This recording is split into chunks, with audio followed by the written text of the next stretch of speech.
Today we're going to talk about transition words and events in narrative writing.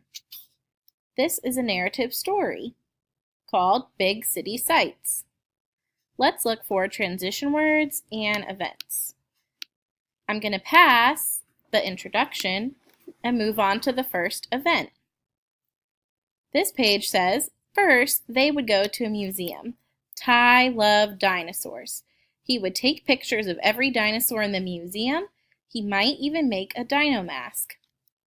So the transition word is first, and the event was he was going to the museum.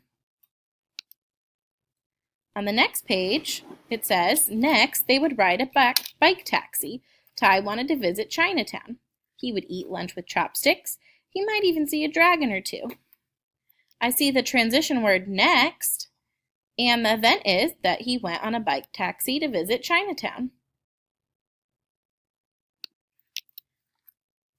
Finally, they would go to an observation tower. Ty wanted to jump off the glass floor. He would take lots of photos. He might be able to see his home. On this page, I see the transition word finally, and the event, but he's going to an observation tower. Now let's look at another book, Chicken Little. I'm going to pass the introduction and go to the first event.